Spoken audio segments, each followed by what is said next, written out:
much nicer, kinder, gentler there then. He's also a coordinator of the Orphan Train Project, about the 1854 to 1929 movement to relocate abandoned children from the East Coast. He is author of Taft, America's Wickedest City, and his presentation to the Westerners on the former railroad town, the wickedest city, because there were multiple cities with bad names, but Taft was the wickedest city.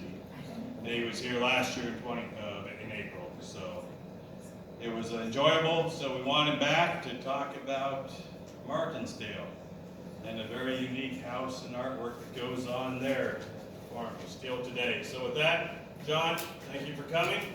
You're welcome. Am I live? Yeah. Okay, cool.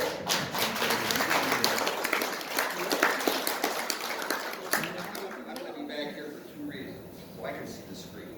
And you'll pay more attention to the screen than that's this. Is there volume? Can everybody hear me in the back? No. There you go. Can everybody hear me in the back? Whoa. Yay. Try it. I knew I was excited, but I didn't know I was that good. But anyway, I'm going to sit back here so that you look at the screen and not look at me, and then also I can see what's on the screen. Because I'm over 26, I'm forgetful while this is up there. This is a story about a man and a family who were and remain very influential across Montana. So my first question is, how many of you have ever heard of Charley Bair? Oh, that's good. This program is about Bair Family's gift to the people of this state. There is truth and lore, of course, in all of this. The Bair sisters were Charley's daughters, never had any children, and we'll get into that. But one of the things that they did before their mother died in 1950, they decided that they were going to give a gift to the people of Montana who couldn't afford to travel to Europe to see the artwork and antiquities of Europe. They made 17 trips to Europe buying antiques, paintings, etc., and brought them to Martinsdale, Montana, population 47. And so the question is, why would they put that in Martinsdale, Montana? Because it's in the middle of the state. It truly is right smack dab in the middle of Montana.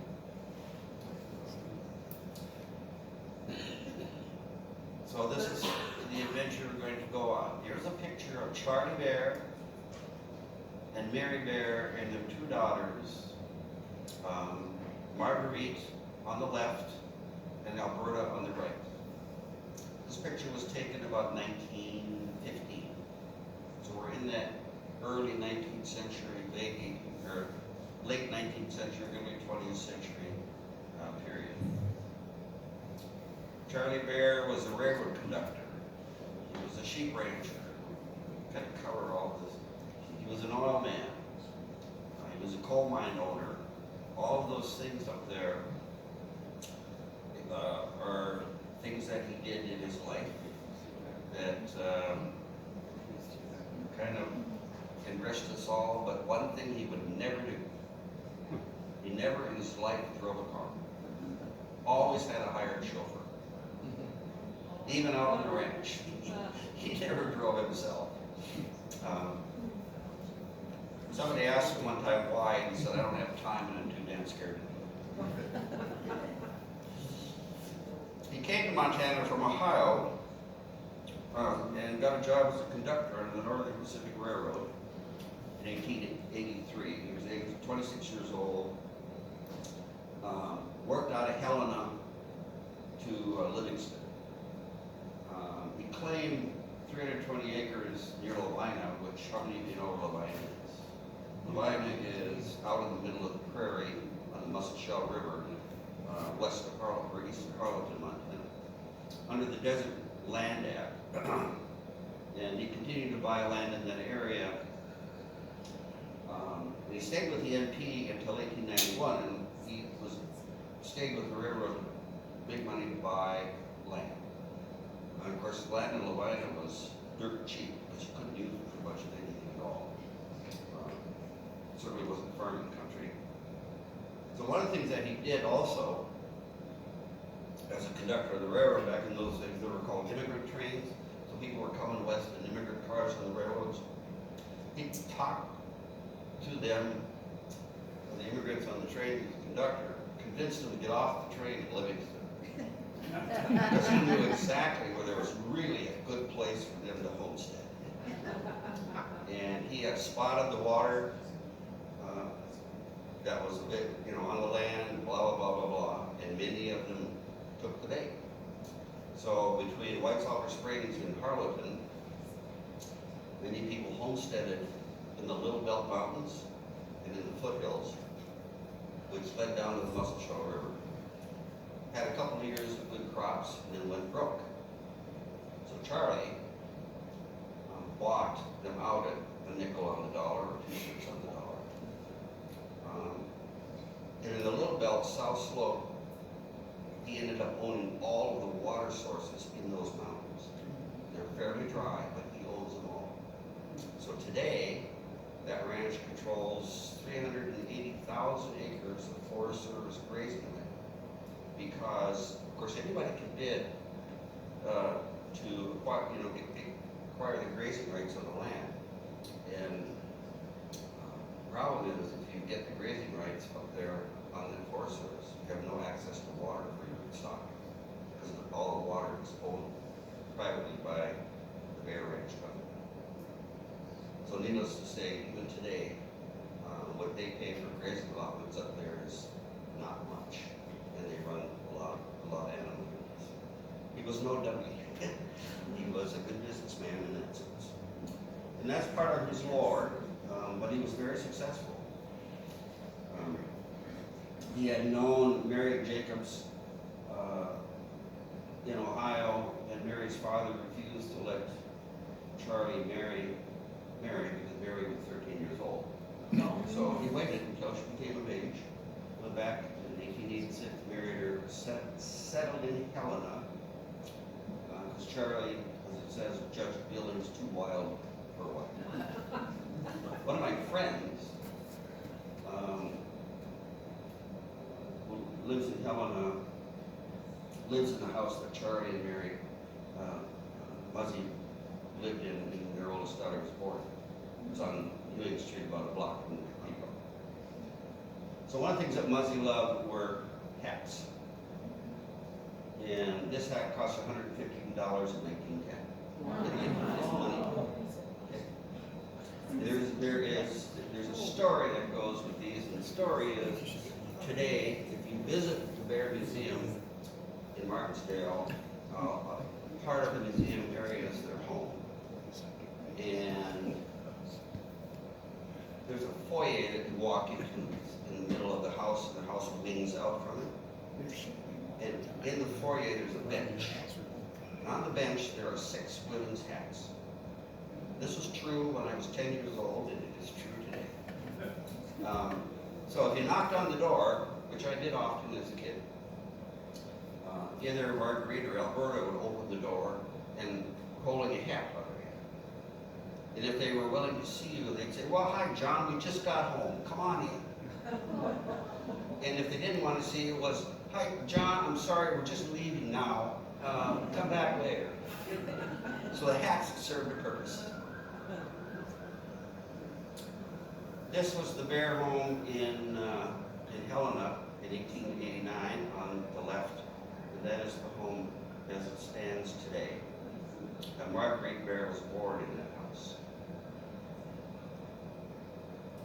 She was born July 1st, 1889. Now, she was the older of the 2 sisters. She was very shy and retired, but she had a very good eye for business. They moved in 1891 into a sod cabin. Keep in mind, this is where they were living in Helena. From there to a sod cabin outside of Levina. Okay. Rattlesnakes and all. And then they moved to Billings in 1893. when Charlie sold the Levina Ranch. This is where he started running sheep. 'Cause that is just absolute sagebrush country. But sheep could survive there in small numbers. So the site of the Bears Billings home is today the site of the Bear Theater, which is the largest theater in Billings. And of course, if you go to Billings, how many visited the Moss Mansion in Billings? Again, it's a big museum. Melville Moss was a big wheeler dealer in Billings for many years. And Alberta was a buddy of Preston Moss. Charlie decided to set up his lifelong business headquarters in Billings at the Northern Hotel. When it was built, he leased offices in there, he had a room there forever until he died. Alberta Bair did the same thing until she died in the early 1990s. It was her Billings home, it was the Northern Hotel. Now, if you look in this photograph on the left, you'll see Charlie sitting in the back of his car with his chauffeur. And anybody know what kind of sheep he ran? Look at the picture. Can you tell the breed? Rambouillet? Right? Charlie ran Colombian and some Rambouillet, but so Charlie first bought land near Martinsdale in 1905, and he bought a small ranch there, and he expanded his sheep operations until he became the largest sheep operator in the world. He ran 300,000 head of sheep for many, many years.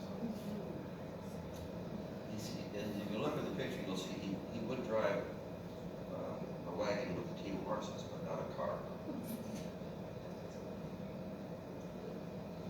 One of the things that he decided to do when the Yukon strike petered or worse, got into the United States, he decided that he was going to head for the Yukon.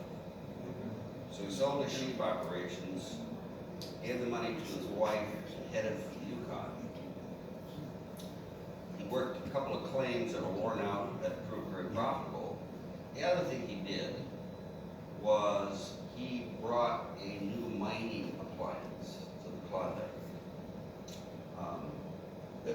This mining appliance was invented by a guy that Charlie played poker with in Billings. It's still in use today. It made Charlie Bair a multi-millionaire. It's a siphon hose that they still use to blast away the sides of mountains, just using gravity. And he sold 10 of them. He took 3 with him, sold them, sold 10 more. He was in the Klondike for just a few months. One of the things that he did was, when he got back, he reinvested in the sheep business. He was a lifelong friend of Crow Chief Plentycoop. My mother,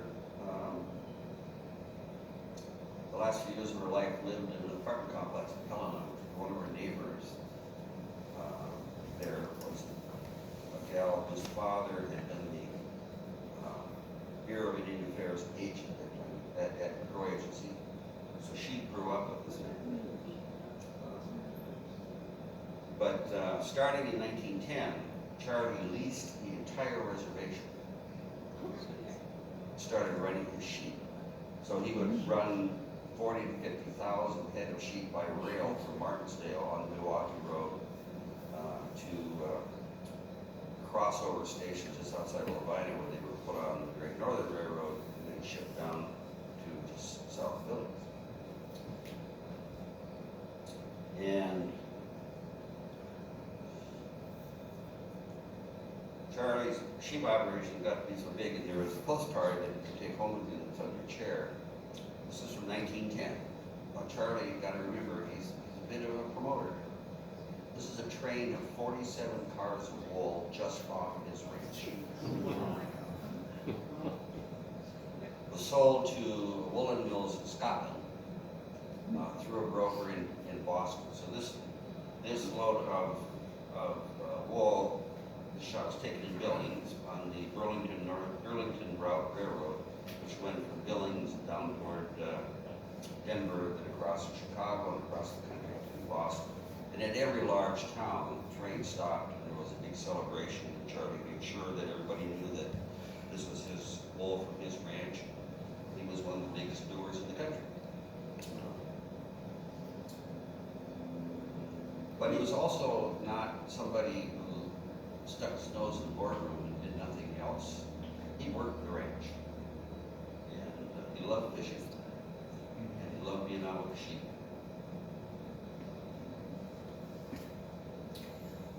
Whether he's dressed for it or dressed not for it.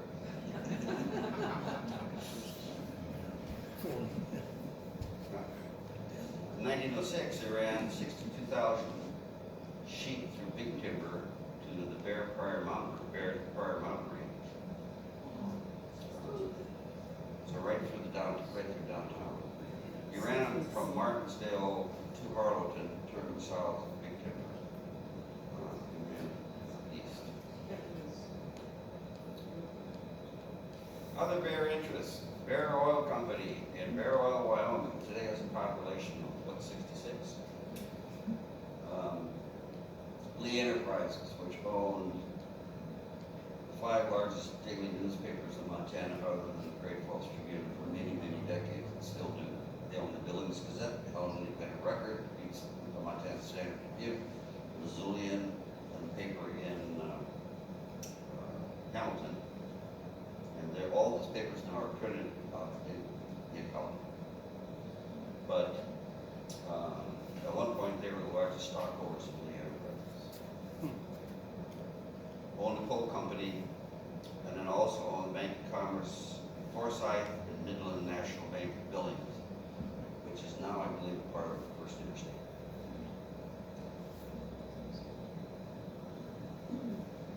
So Mary and the girls leave Montana. In 1910, Charley bought a home in Portland for Mary, his wife, and his girls. He never lived there permanently himself, ever. And Marguerite was 21, Alberta was 15, and they lived there until they permanently returned to Martinsdale in 1934. But there's a caveat in all this. Charley loved the movies. He just loved the movies. So every winter he took his family and they lived in Los Angeles at the Biltmore Hotel. Here's a picture of Alberta wearing a dress that was made for an actress. And here is a picture of Charley actually sitting in the car, but he didn't drive it. There's Marguerite. She drove it. She loved fast cars. Again, very shy, retiring woman, but when it came to automobiles, the name of this car was the Whistling Billy. And Charley he did ride with her occasionally, but he was too scared to do that. So this is the picture of their Portland home with Marguerite behind the wheel. And this is out in the mountains, wherever, but Charley didn't drive. Alberta, by the way, all the years that I knew her, drove white Cadillacs everywhere. She'd take these cars up in the mountains, it didn't matter. That was her office. Her last Cadillac is still at the ranch. But that's what I remember her by. So Charley started going to Los Angeles, took wife and family down there, and they stayed at the Biltmore Hotel. And there was called the Biltmore Crowd. So got Charley Bair, Will Rogers, Edward Curtis, artist, William Hart, and folks like that all hung together at the Biltmore. This is Charley, his wife, and I think that's Alberta at a polo match in Los Angeles in the wintertime. Here is Jean Castle was a very famous silent movie actress. And Alberta had this dress that she wore in the movie. Alberta had a copy of it made for her. And they were good friends.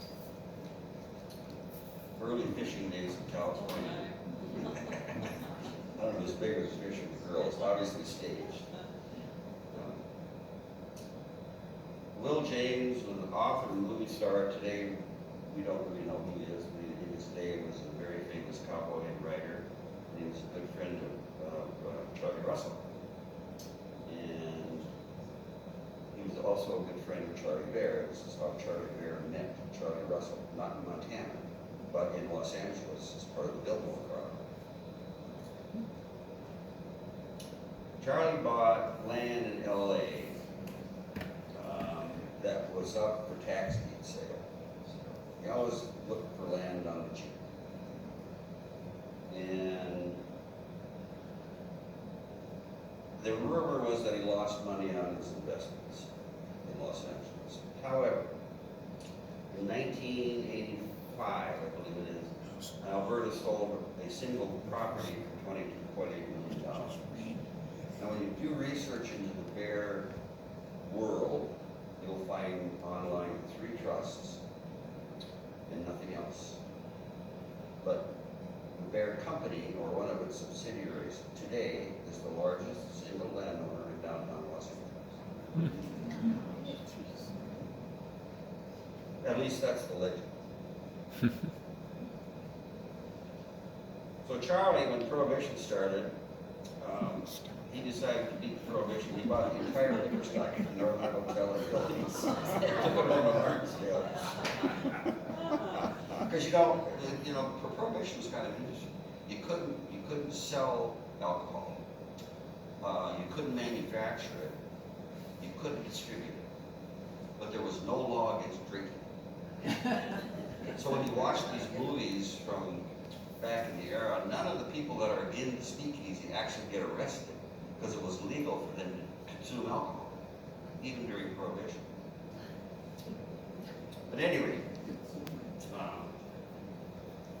and later, in sort of at the end of Prohibition, I had a great uncle who lived in Harleton. He was a World War I vet. He was the bootlegger for most of central Montana. He kept Charlie in booze. So during the 30s, Charlie cut the whole sheep operation back to 23,000. It's all and everything in Martinsdale. He did not send sheep to market in 1931, but put them on a train with himself, put them in a feedlot and sold them. And the family moved back. The wife and Mary in Alberta and Marguerite moved back to Martinsdale permanently in 1934. They sold their home in Portland. So Marguerite got married. Now this was pretty darn important. She married the foreman of the Bair Ranch in Martinsdale. In 1939, his previous wife had died. He had some children by her. Charlie told his friends, and this is a true story, that he told both girls that one of them had to marry Dave to keep on performing at the ranch. So in fact, that happened. They remained married for 34 years, and after Dave died, Marguerite made sure that Dave's grandchildren were taken care of. This is a seed of a very important part of the Bair Trust today, which we will pocket. And Marguerite's the shorter one on the left, by the way. And there's Dave in his later years. Nice guy. Very efficient ranch operator, but a very nice guy. There's Marguerite about the time Dave died. And she looks kind of shy. This is a very good image of her. Her personality is kind of here. On the other hand, there's Alberta. Alberta was not shy about anything. She was a very outgoing, very positive, loved to party gal. Never married. When I was a young man at the Greg's Hotel in Harleton, every Friday night that she was at the ranch, Alberta came in town to the lounge lunch and held court. Booze was free. All you had to do was provide yourself. And what a search. But there was no doubt she was the queen of the evening. And again, this is, if you look close, I mean, this is her personality. That was Marguerite's personality. So they, as the story continues, in terms of what they did, they were a perfect match. Perfect match. So Charley died in 1943, Mary died in 1950, Dame Lamb died in 1973, Marguerite in 1976, Alberta in 1993. Now, one thing that happened in 1996, or 1976, excuse me, my uncle and aunt, my dad, or my mother's younger brother and his wife bought the Mint Bar in Martinsdale, Montana. Okay? Neither one of them had ever served a drink in their lives. I was working in Helena at the time, so I'd go over on the weekends and help them out. We opened the bar on Saturday, July 4th, 1976, Centennial Day. And what an experience. We were also the banker for all the ranches in the area, because there's no bank in Martinsdale. So Friday, back even in those days, Mom could go to Harleton and usually get between $4,000 and $5,000 in cash, because the ranch hands were paid every Friday. So they would come into the bar and cash the checks.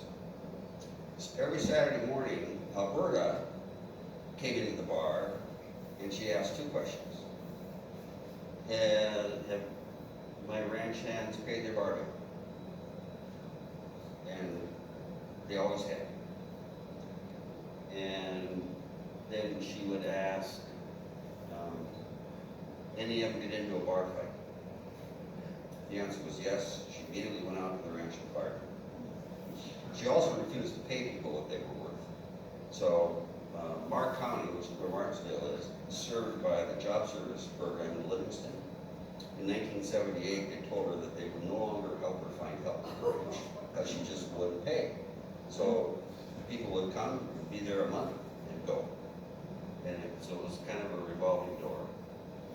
But she made sure that her hands paid the bar bill, and if they didn't, she took care of it, and then went out and found them and said goodbye.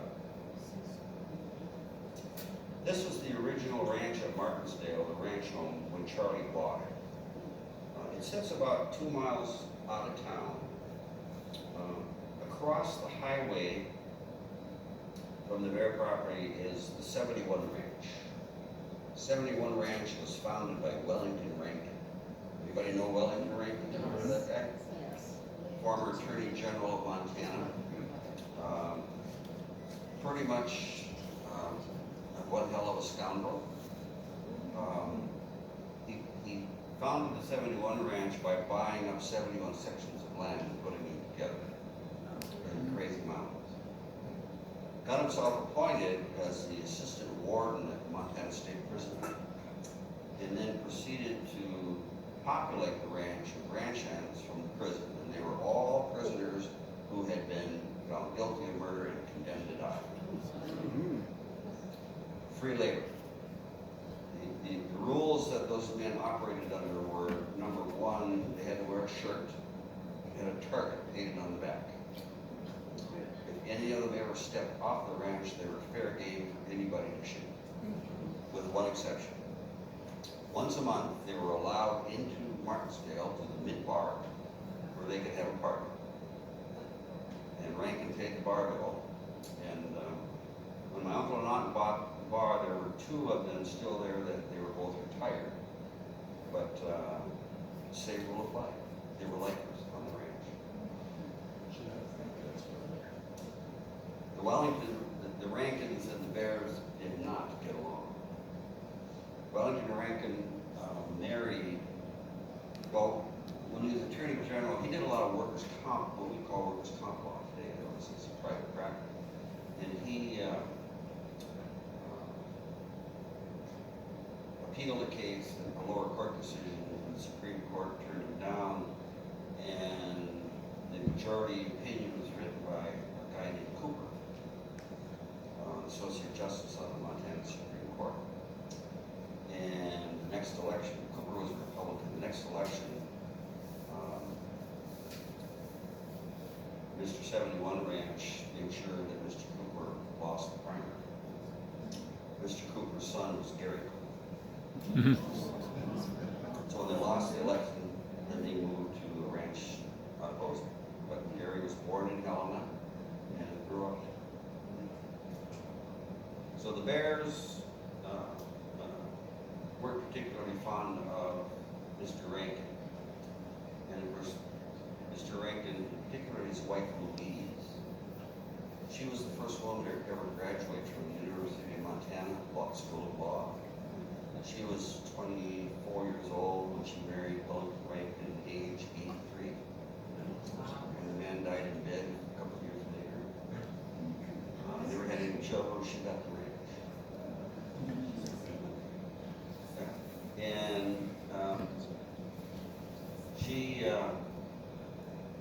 was involved in what's coming up in terms of the Bair properties, but not particularly they knew her well.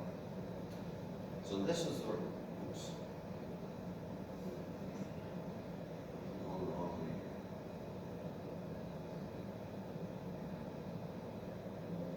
Uh-oh. What did we do?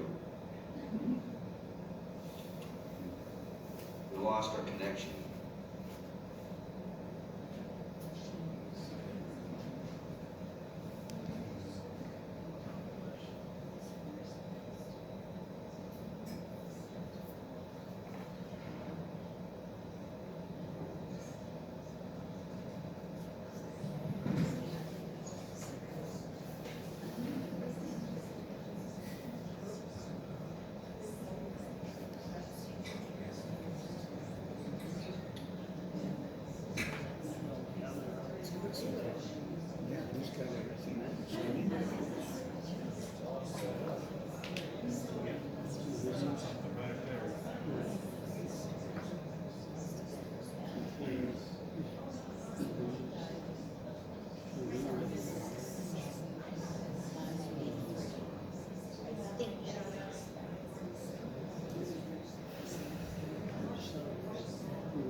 What'd you get? Where? It says controls. What does it say? Control C. Input C.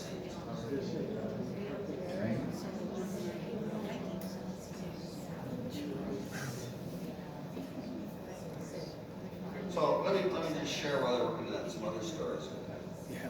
about Marguerite and Alberta. All through their lives after 1934, and I think this also developed out of depression, but they were very, very frugal people in the sense of they knew what they wanted to spend their money on and everything else they didn't. So from the time I was a kid, my uncle owned the bar, even in those days until a couple years before Alberta died. They would come in to the bar about once every 2 weeks with bags and boxes of talking beer bottles. Collect, in those days, the deposit. But they walked along the highway for 5 miles on either side of the ranch, picking up hot bottles and beer bottles. Personally. They didn't hire somebody to do that. They did that themselves. And cashed them in as a bar. And then they would go out Paris and spend $5 million on art next week. So, again, and they were always a team. One of the things that was really interesting was Alberta was a good deal maker.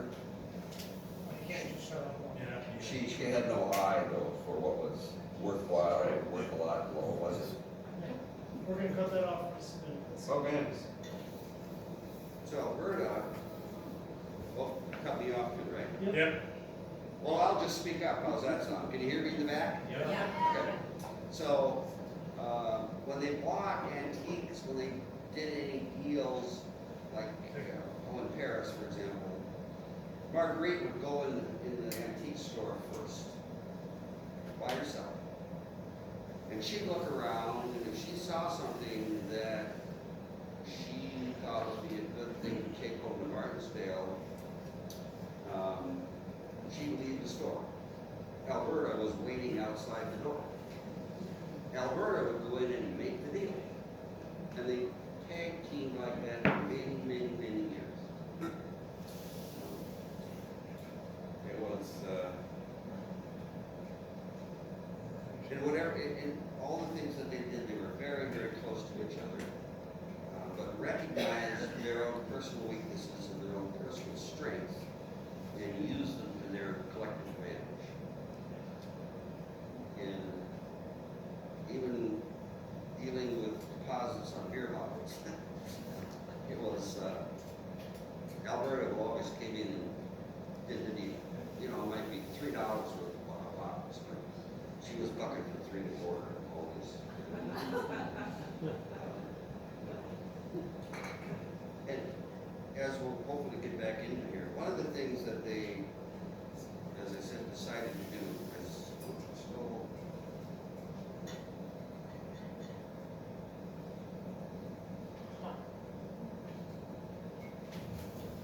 Did you try unplugging the Yep. computer and plugging the computer and the cable back in the computer? Yep.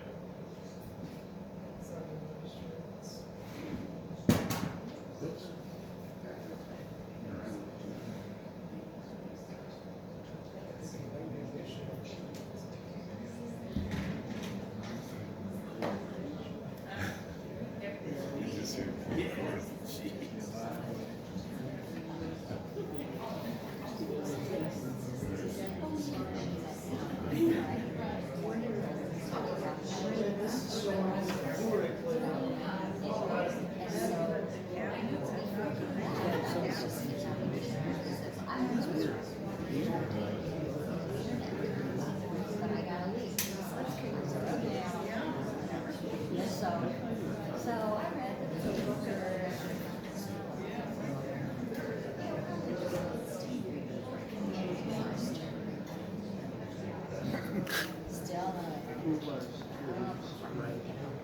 still so I called the Spectrum number and I didn't know it